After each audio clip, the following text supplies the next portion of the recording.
En el bosque siempre hay dos verdades, la que buscan los adultos y la que solo encuentran los niños.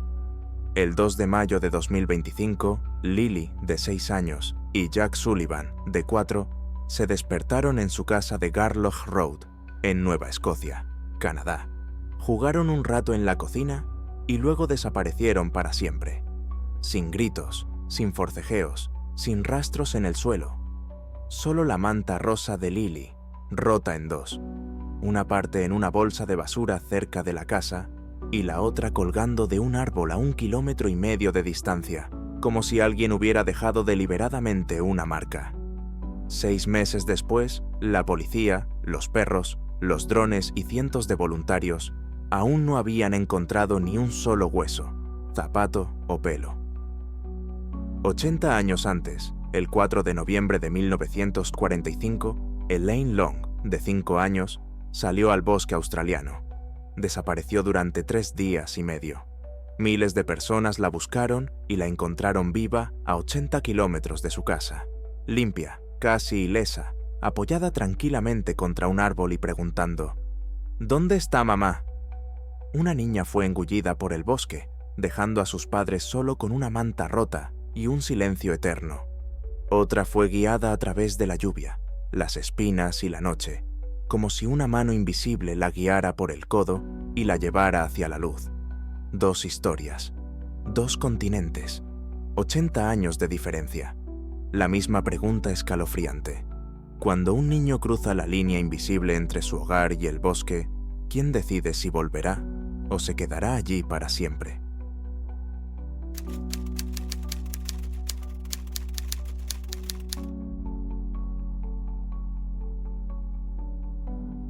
El 2 de mayo de 2025, en la pequeña comunidad rural de Lansdowne Station, en el condado de Pictou, Nueva Escocia, Canadá, ocurrió un suceso que sigue siendo una de las historias más misteriosas y perturbadoras de desapariciones de niños en la historia moderna del país. Lily Sullivan, de 6 años, nacida en marzo de 2019, y su hermano Jack Sullivan, de 4 años, nacido el 29 de octubre de 2020, desaparecieron sin dejar rastro de su casa en Garlock Road a primera hora de la mañana. Los niños vivían con su madre biológica, Mallory Brooks Murray, su padrastro, Daniel Martel, y su hermanastra de 1 año, Meadow, en una zona rural rodeada de densos bosques, empinadas laderas y matorrales impenetrables. El día antes de su desaparición, el 1 de mayo de 2025, la familia fue vista en una tienda Dollarama, en la vecina ciudad de New Glasgow, a las 2:25 p.m. Las cámaras de vigilancia captaron a Lily y Jack con su madre, su padrastro y su hermana menor. Esta fue la última vez que se vio a los niños fuera de su casa. Según el testimonio de Martel, ambos niños se quedaron en casa sin ir al colegio el jueves 1 de mayo porque Lily tenía tos. También faltaron al colegio el 30 de abril, debido a una formación profesional para profesores. La noche del 1 de mayo, Brooks Murray acostó a los niños. Inicialmente dijo a la policía que esto ocurrió a las 9:00 p.m., pero más tarde cambió su declaración a las 10:00 p.m. También declaró que Martel no se acostó inmediatamente después que ella y que no sabía exactamente cuándo entró en el dormitorio. En la mañana del 2 de mayo, a las 6:15 a.m., Brooks Murray marcó a los niños como ausentes de la escuela por enfermedad. Entre las 8:00 y las 9:40 a.m. del 2 de mayo, según Martel y Brooks Murray, ambos estaban en el dormitorio con su hija de 1 año, Meadow. La pareja afirmó que Lily entró y salió del dormitorio varias veces y que se podía oír a Jack en la cocina. Poco después, dejaron de oír a los niños y nunca más los volvieron a ver. Brooks Murray dijo que Martel había colocado una llave inglesa encima de la puerta principal la noche anterior. No había sido tocada, por lo que Martel supuso que los niños debían de haber salido por la puerta corredera trasera, que normalmente se abría sin hacer ruido. Dijeron que comenzaron a buscar a los niños fuera, llamándolos por sus nombres. La madre de Martel, Jenny Mackenzie, que vivía en un edificio separado en la misma propiedad, informó que se quedó dormida alrededor de las 8:50 am y se despertó con los ladridos de su perro. Luego oyó a Jack y Lily jugando en el columpio y riendo en el patio trasero antes de volver a dormirse. A las 10:01 am, Brooks Murray llamó al 911 para informar de la desaparición de Jack y Lily. Se informó de que Lily probablemente llevaba un jersey rosa, pantalones rosas y botas rosas, mientras que Jack llevaba botas azules con dinosaurios. La policía llegó al lugar a las 10:27 am.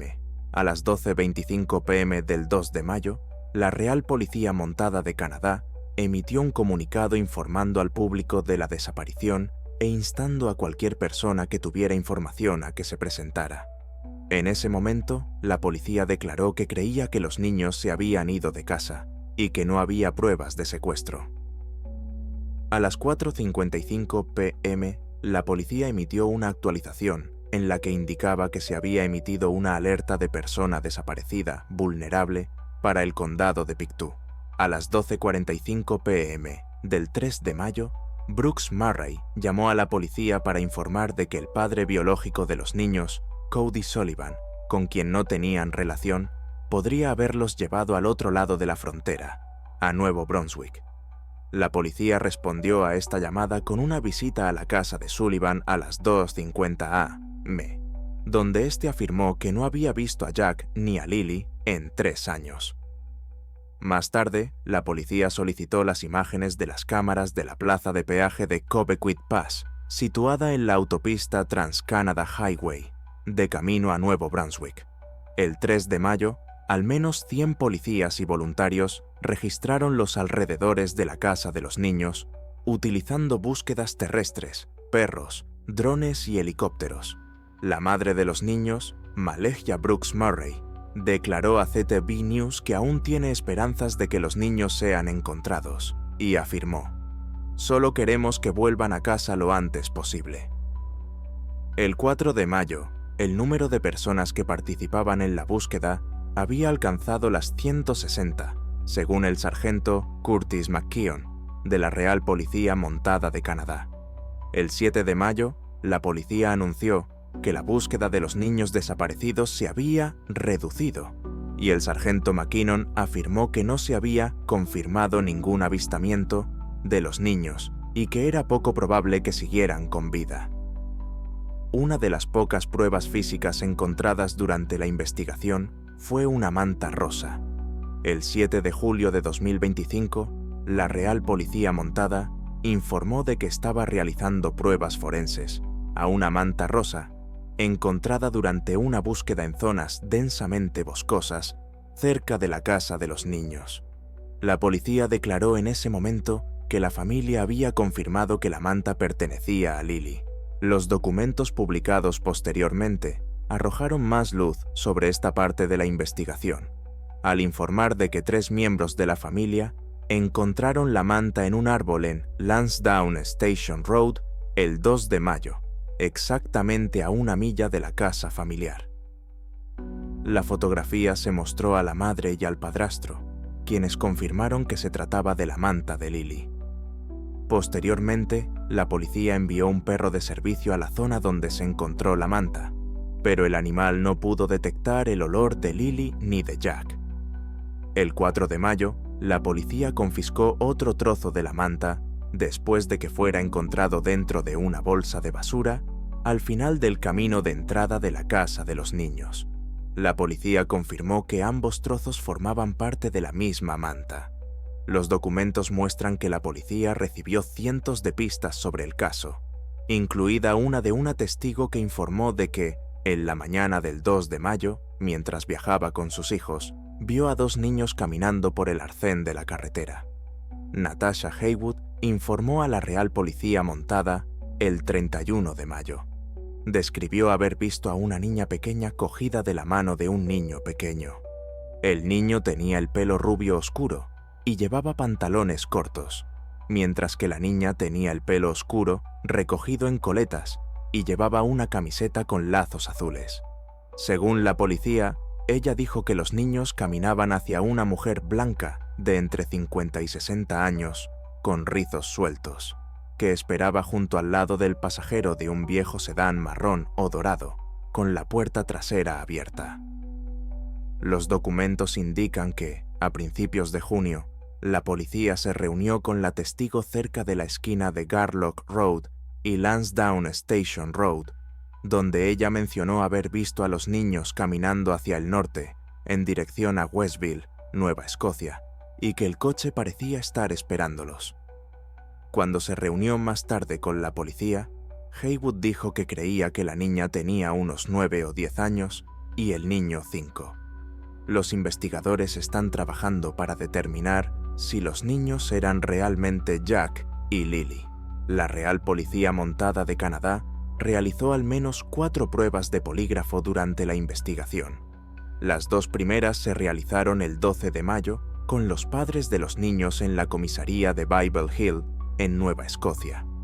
El polígrafo de Martella indicó que decía la verdad, al igual que la prueba de Brooks Murray, que mostró que ella decía la verdad al responder a preguntas específicas. Un comentario de un investigador no identificado incluido al final de la sección sobre los resultados de ambos polígrafos afirma: en este momento, la investigación sobre la desaparición de Jack y Lily no se considera de naturaleza criminal. El 10 de junio, la abuela política de los niños, Jenny Mackenzie, se sometió a una prueba de polígrafo. Sin embargo, otro documento señala que su fisiología no era adecuada para el análisis y no se emitió ninguna opinión sobre la prueba del polígrafo.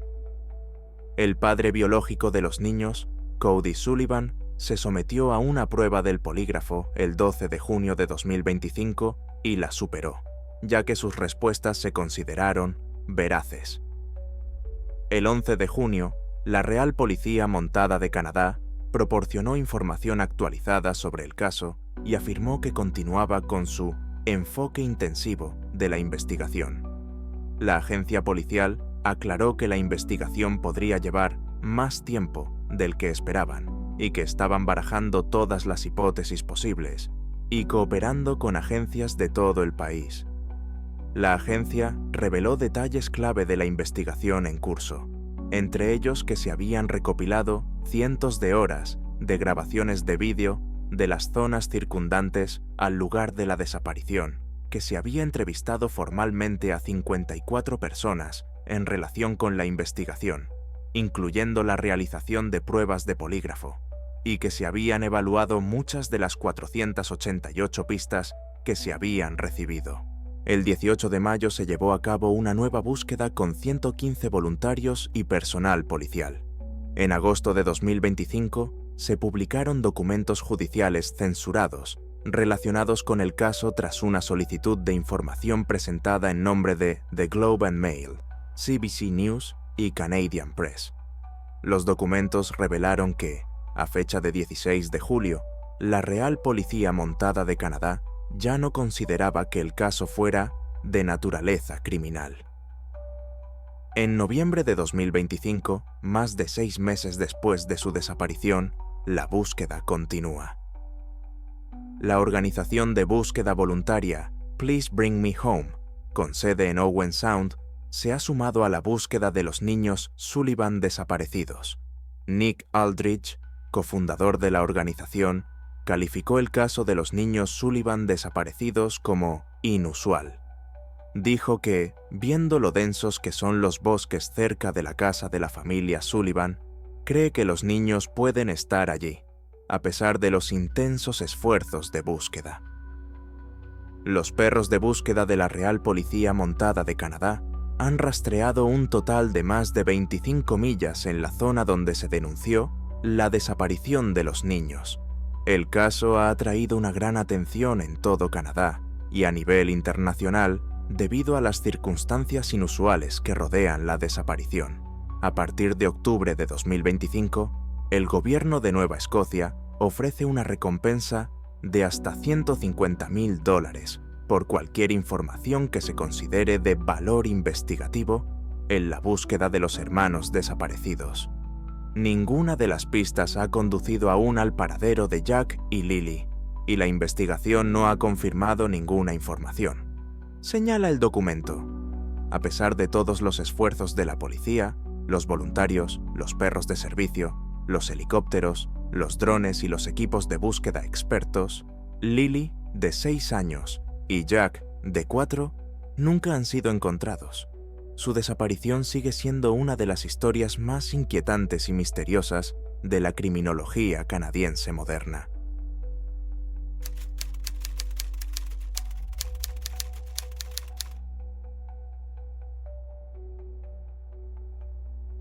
El 4 de noviembre de 1945, una niña desapareció de la vista de sus padres en solo 15 minutos en las profundidades de la campiña australiana.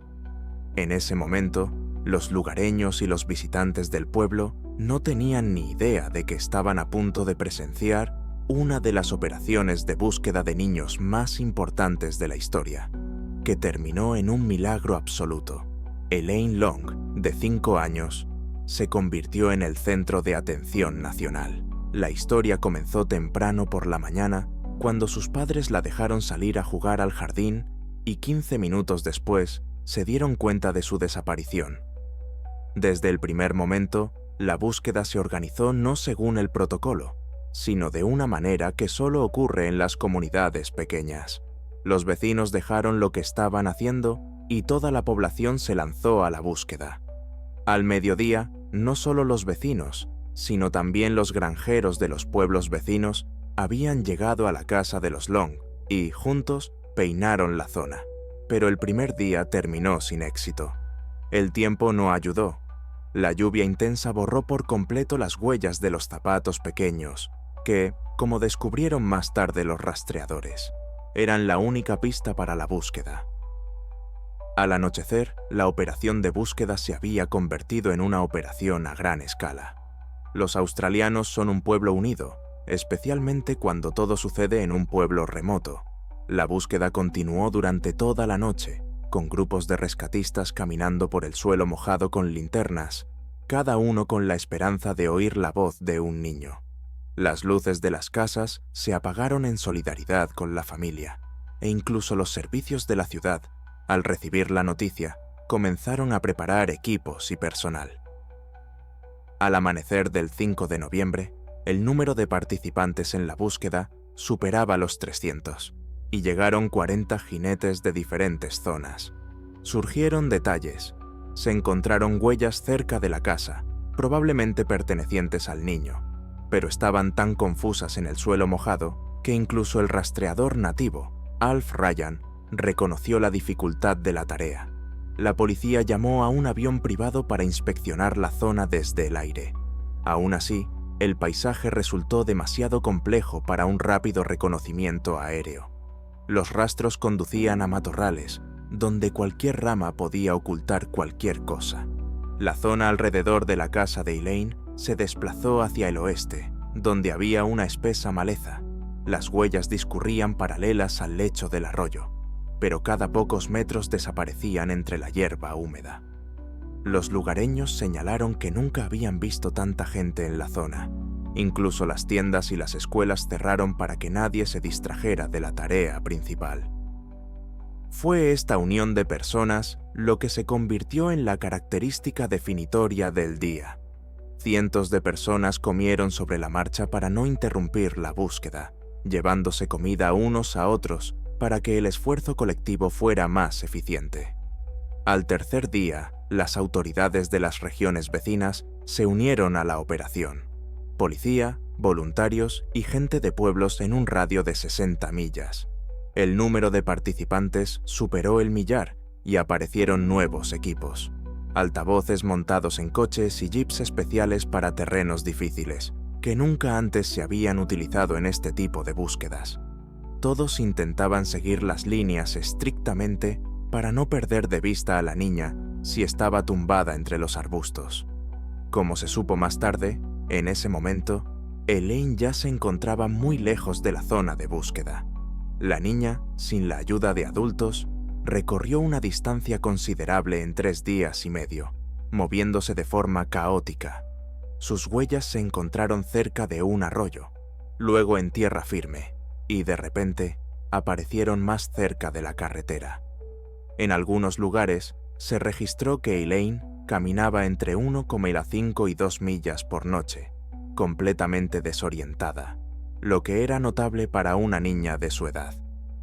A partir del 6 de noviembre, el tiempo mejoró ligeramente y los equipos de búsqueda pudieron finalmente moverse sin lluvia, marchando en cadena a través de los arbustos. En ese momento, la policía probó una nueva táctica. Todos se movían estrictamente entre la espesura, sin pasar por alto ni una sola brizna de hierba. Las huellas de Elaine eran tan confusas que incluso los rastreadores experimentados tenían dificultades para averiguar las direcciones. Sin embargo, al atardecer, un buscador vio una pequeña figura en la distancia, junto a un árbol. Esta escena se incluyó en todos los informes y relatos de testigos presenciales. Elaine Long estaba de pie, apoyada contra un árbol, completamente tranquila a pesar de llevar 3 días sin comer y de haber realizado un esfuerzo físico constante e intenso. Se acercó al rescatador por sí misma, no lloró, sino que simplemente preguntó en voz baja: «Quiero a mi mamá». La encontraron a 8 millas de su casa, cerca de un arroyo, donde los rastreadores apenas podían distinguir unas huellas antiguas. Los médicos llevaron inmediatamente a la niña a la clínica. A pesar del agotador viaje, Elaine no tenía ninguna lesión física. Solo tenía pequeños rasguños y ampollas en los pies, y su ropa estaba sucia, pero no muy dañada. Los médicos observaron la notable calma de la niña y pidieron a sus padres que no la molestaran con preguntas innecesarias. Elaine se encontraba en un estado de estrés leve, pero no mostraba ningún miedo. En ese momento comenzó la investigación. ¿Cómo podía una niña de 5 años sobrevivir sola durante tanto tiempo, caminar 80 kilómetros por terreno accidentado y evitar lesiones graves o encuentros peligrosos? A juzgar por su relato y el análisis de sus huellas, Elaine bebió agua de charcos, se desplazó principalmente durante el día, se acostó bajo un árbol o se escondió entre los arbustos por la noche y nunca se alejó mucho del agua. Oyó varias veces las voces de los buscadores, pero tuvo miedo de acercarse al sonido por temor a perderse aún más. Más tarde se supo que, al tercer día, se avistaron huellas frescas desde un avión a pocos kilómetros de la zona principal de búsqueda. Sin embargo, solo el equipo de tierra se encontraba en ese lugar y pudo encontrar a la niña. Este momento reveló las deficiencias del antiguo patrón de búsqueda. Incluso si se elige correctamente la dirección, un niño que camina de forma caótica puede fácilmente exceder la cadena de búsqueda más densa, por lo que el caso de Elaine se cita a menudo como una razón para cambiar los métodos de las operaciones de rescate. Los registros del hospital mostraron que la niña no sufrió deshidratación grave, gracias a la lluvia y a su capacidad para orientarse por el campo. No sufrió hipotermia, a pesar de que las temperaturas nocturnas bajaron de los 10 de Giertmarscharten. Cuando le dieron agua y comida por primera vez, Elaine comió con entusiasmo pan y leche y pidió helado, lo que sorprendió al personal del hospital. Elaine recordó más tarde este episodio con una sonrisa. Los momentos más difíciles quedaron en su memoria como un paseo normal. La policía destacó los notables rasgos de carácter de la niña: resistencia, calma y capacidad para tomar decisiones bajo presión. Según el rastreador Alf Ryan, su comportamiento fue único. La mayoría de los niños, cuando se encuentran en el bosque, se asustan y se quedan quietos. Pero Elaine se movía constantemente, eligiendo lugares para descansar que la protegieran de la lluvia y el viento. Tras este incidente, la familia de Elaine se involucró activamente en proyectos educativos, ayudando a recomendar nuevos enfoques para la búsqueda de niños desaparecidos en Australia. Pronto, este caso se incluyó en los informes como un ejemplo excepcional de supervivencia. Una niña de 5 años que recorrió 80 kilómetros por terreno accidentado es reconocida como uno de los casos más notables de la historia. Esta historia se debatió a nivel nacional y décadas más tarde se añadió a una serie de materiales de formación para rescatistas. Elaine Long permaneció bajo supervisión médica durante mucho tiempo, pero no se le encontraron lesiones graves. 2 semanas después, le dieron el alta y su familia la llevó a casa de su abuela para que se recuperara de su terrible experiencia. En una fotografía tomada el día que regresó a casa, se le ven los ojos muy abiertos por la sorpresa. Los médicos señalaron que este efecto suele aparecer después de situaciones de estrés prolongadas en niños desaparecidos.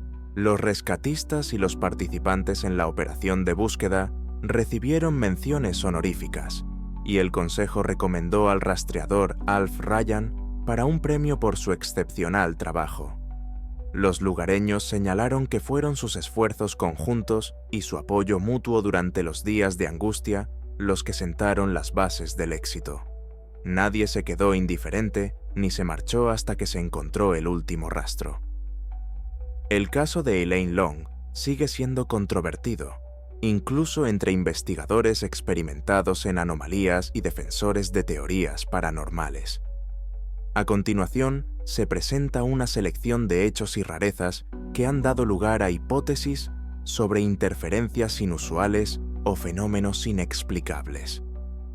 Lo primero que señalaron muchos expertos en búsquedas fue que la niña de 5 años había caminado unos 80 kilómetros en 3 días y medio, en condiciones climáticas adversas y por un terreno accidentado y peligroso, con lluvia casi todo el tiempo. Según los rastreadores, sus huellas se encontraron en los lugares más inesperados. A veces parecía que zigzagueaba de un lado a otro, recorriendo muchos kilómetros en cuestión de horas, lo que parece increíble para una niña de esa edad y desarrollo físico. En segundo lugar, cuando encontraron a Elaine, resultó que su cuerpo casi no presentaba lesiones graves. Solo tenía rasguños leves y ampollas en los pies, pero ni una sola herida grave o corte causado por los arbustos espinosos y las ramas afiladas, que abundan en el bosque australiano. Los buscadores se sorprendieron de que ni siquiera un adulto hubiera sido capaz de recorrer la ruta especificada en tan poco tiempo y sin sufrir daños graves para su salud. Este detalle dio lugar a la primera oleada de teorías sobre la protección desde arriba, o la influencia paranormal, como si alguien o algo hubiera ayudado a la niña. En tercer lugar, la niña no mostraba prácticamente ningún signo de deshidratación, a pesar de que, según los cálculos médicos, un niño de 5 años en el campo, sin suficientes suministros de agua, corre el riesgo de sufrir cambios irreversibles tras solo 48 horas. Los médicos sugirieron que Elaine sobrevivió, gracias a los charcos que se formaban después de la lluvia. Sin embargo, incluso esta estrategia no suele salvar a una persona del agotamiento al 4.º día. Una resistencia física fenomenal o una ayuda invisible, una de las versiones que aún se debate. Los informes policiales registran que los buscadores supuestamente vieron a la niña varias veces desde la distancia. Sin embargo, cuando se acercaban, los rastros desaparecían. El sonido de sus voces se desvanecía. Esto provocó un debate entre los entusiastas de lo paranormal, que afirmaban que las desapariciones repentinas de los rastros o movimientos de la niña eran demasiado frecuentes e ilógicas para una búsqueda estándar. Las hipótesis siguen apareciendo en Internet. ¿Podría Elaine haber sido objeto de una zona de anomalías que afectó a su percepción del espacio? ¿O podría haber encontrado un guía místico? Las cifras de los archivos muestran que, en desapariciones similares, los niños normales de 5 años casi siempre se esconden, evitan moverse y rara vez se alejan más de 4 millas de su punto de partida. Elaine caminó más de 8 millas en línea recta a través de un accidentado bosque, y sus huellas muestran que recorrió un total de 50 millas, manteniéndose en el camino y eligiendo su dirección incluso con poca visibilidad. También existe una rara leyenda que dice que, durante siglos, la gente de esta región ha contado historias de guías invisibles, animales o espíritus que podían sacar a los niños del bosque o evitar que murieran. La aparición de Elaine junto al árbol en un estado de completa calma, sin miedo ni pánico, desató otra ola de debate. Los psiquiatras aún no pueden explicar la extrema estabilidad del sistema nervioso de una niña tan pequeña tras 3 días de aislamiento total, una situación estresante y la ausencia de adultos. Algunos investigadores paranormales atribuyen esto al fenómeno de la llamada experiencia límite, cuando una persona en una situación crítica se encuentra en un estado alterado de conciencia o psicológicamente protegida. La confirmación más llamativa de la anomalía es la evaluación médica final. La niña no sufrió hipotermia, desnutrición ni lesiones graves, a pesar de que se quedó prácticamente sola en la naturaleza. Oficialmente, todas las razones de su supervivencia se explicaron como coincidencias: las lluvias recientes, la suerte y una determinación inaudita en una niña normal. Pero desde el punto de vista de los partidarios de las hipótesis anómalas, hay claramente acontecimientos aquí que no se han explicado completamente. Por eso, hoy en día, el caso de Elaine Long se cita no solo como un milagro médico y criminal, sino también como tema de debate en las comunidades ufológicas, anómalas y de investigación de Australia y de todo el mundo.